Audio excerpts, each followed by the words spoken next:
تستحق أن تقف معه وتدعمه. إذا هذا هو السبب. هنا تكمن قوة النسور. يجتمعون على كلمة واحدة بصوت واحد يا شباب. عاش النسور! عاش! حتى حارس النسور ترك مرماه ليشارك في آخر هجمة لفريقه. لن تمر. بقيت دقيقتان، لا يزال فريق النسور يهاجم. لن نخذلك يا عامر، لن نخذلك أبدا. لا فائدة، أنت محاصر، أنت محاصر، لا فائدة، أنت محاصر، أنت محاصر، لا فائدة، أنت محاصر، أنت محاصر.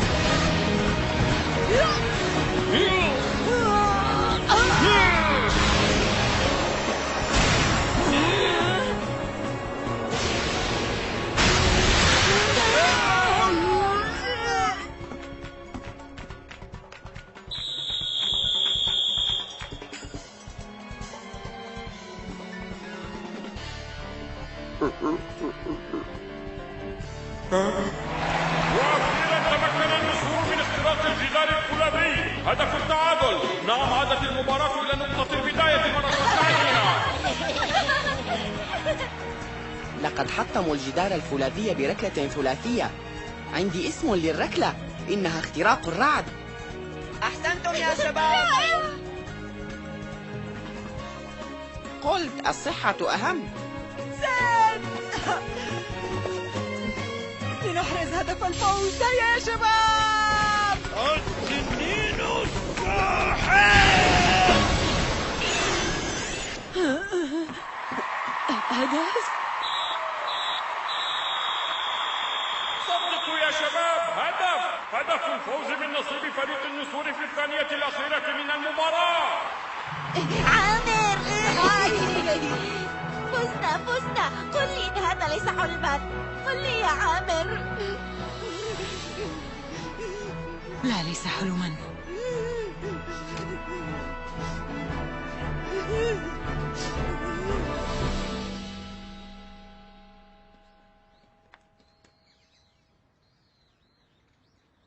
إلى أين تأخذني؟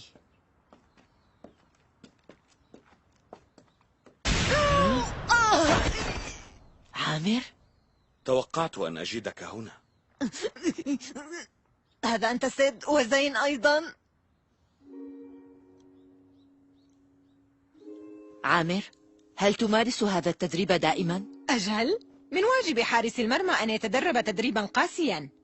قد نواجه فرقاء أقوى من فريق أبناء الجبل، لذا علي اكتساب مزيد من القوة. أنصحك أن تكون أكثر حذرا. هذا التدريب القاسي قد يعرضك للإصابة. لا تخف يا صديقي، فأنا معتاد على القسوة. معتاد؟ إن حلمي أن أصير أقوى حراس البلاد مثل جدي تماما. أفهم من كلامك أن جدك مهران كان يدربك في هذا المكان؟ لن أنسى ظهورك اليوم. الدهشة عقدت لساني عندما شاهدتك في الملعب. من كان يصدق أن أعند منافسينا سينضم إلينا؟ ربما كان علي إخبارك، أرجو المعذرة. ولكنني فرحت كثيرا. لطالما حلمت بما حدث، ولطالما تمنيت أن تكون واحدا بين أبناء فريق النسور. قد أكون أنا أكثر من يقدر مهاراتك.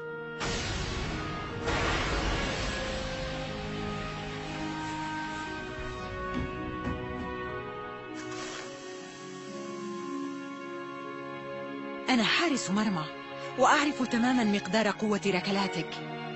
وأنت أيضا أحسن صانع ألعاب عرفته. هناك شيء آخر غير المهارة والقوة. ها؟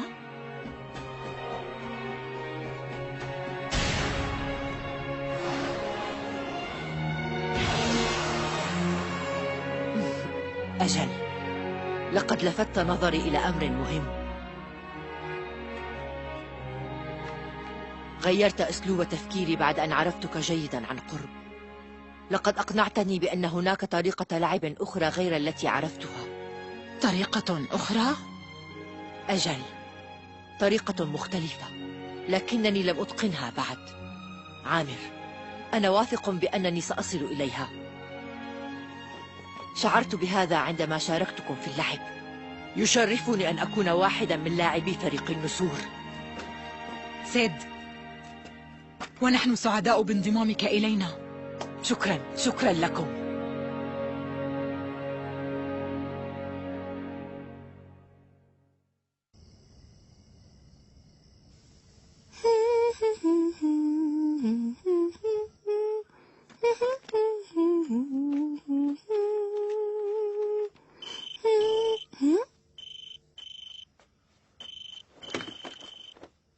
ترى من يكون؟